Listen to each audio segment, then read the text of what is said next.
এই তো কয়েকদিন আগে মোটোরোলা চাইনিজ মার্কেটে রিলিজ করেছে একটি budget friendly smartphone Moto G34। এটা মিড রেঞ্জ ক্যাটাগরি একটি স্মার্টফোন। এই ফোনের হাইলাইট ফিচার হচ্ছে fast refresh rate, Snapdragon 695 powerful processor, অস্থির ক্যামেরা সেটআপ, আরও অনেক কিছু। তো এই ভিডিওতে আমি কথা বলবো Moto G34 এর ফুল কনফিগারেশন, বাংলাদেশে এই ফোন আসবে কিনা, আসলে দাম কেমন হতে পারে, এই সমস্ত কিছু জানতে পারবেন আজকের ভিডিওতে। সো ফোনটি সম্পর্কে আপনি যদি ইন্টারেস্টেড হয়ে থাকেন তাহলে এই ভিডিওটি আপনার জন্য অনেক হেল্পফুল হবে। তাই দেরি না করে শুরু করা যাক আজকের ভিডিওটি। ডিজাইন হিসেবে Moto G34 এর রিয়ারে ব্যবহার করা হয়েছে ম্যাট ফিনিশের সাথে পলিকার্বনেট প্লাস্টিক বডি। এটার ডিজাইনে অনেকটা নতুনত্ব আনা হয়েছে।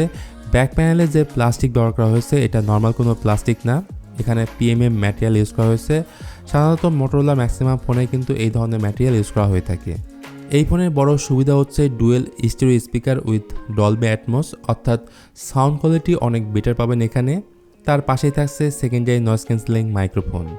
এছাড়া এই ফোনে থাকছে IP52 রেটিং, সো ফোনটি পানি থেকে সার্ভাইভ করতে পারবে। ফোনটির থিকনেস হচ্ছে 8 মিলিমিটার এবং ওজন হলো 189 গ্রাম। তো সামনের দিকে আসলে এখানে বেশ কম্প্যাক্ট সাইজের একটি ডিসপ্লে পাবেন, 6.5 ইঞ্চির HD+ IPS LCD প্যানেল। ভালো বিষয় হচ্ছে 120 হার্জের রিফ্রেশ যুক্ত একটি পাঁচল ক্যামেরা কাটআউট থাকছে এবং পান্ডা গ্লাস দ্বারা প্রোটেক্টেড ফোনটির ফ্রন্ট প্যানেল। চিন এবং বেজেল বাজেট অনুযায়ী ঠিকঠাকই আছে। সেই সাথে ওয়াইড-1 L3 এর সাপোর্ট থাকছে। ডিসপ্লেতে কত পিক ব্রাইটনেস সেটা আমার জানা নেই, কিন্তু আউটডোরের ডিসপ্লেটি যথেষ্ট ব্রাইট বোঝাই যাচ্ছে।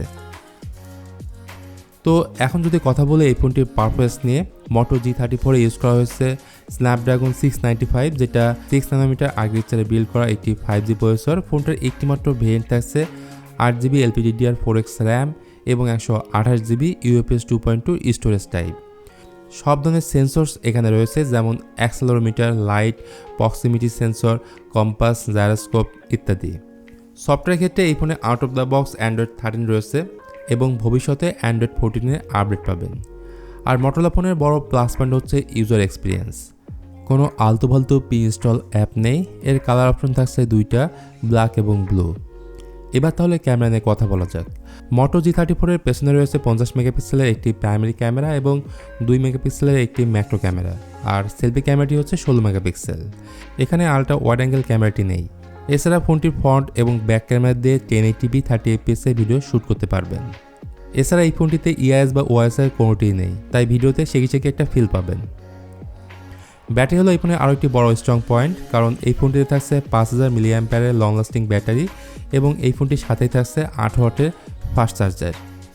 তো চায়নাতে এই ফোনটা 999 ইউয়ান অর্থাৎ $140 লঞ্চ হয়েছে, যা বাংলাদেশি টাকায় 15,500 টাকা। ধারণা করা হচ্ছে এর থেকে কমই ফোনটি ইন্ডিয়ান মার্কেটে লঞ্চ করা হবে এই জানুয়ারি মাসে, আর তখনই ফোনটি আনঅফিশিয়ালি বাংলাদেশের মার্কেটে পাওয়া যাবে।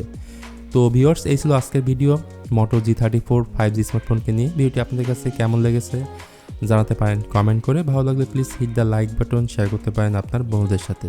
তো আজকের মতো আমি মিথুন এখানে বিদায় নিচ্ছি। দেখা হবে খুব তাড়াতাড়ি অন্য কোনো ভিডিও নিয়ে।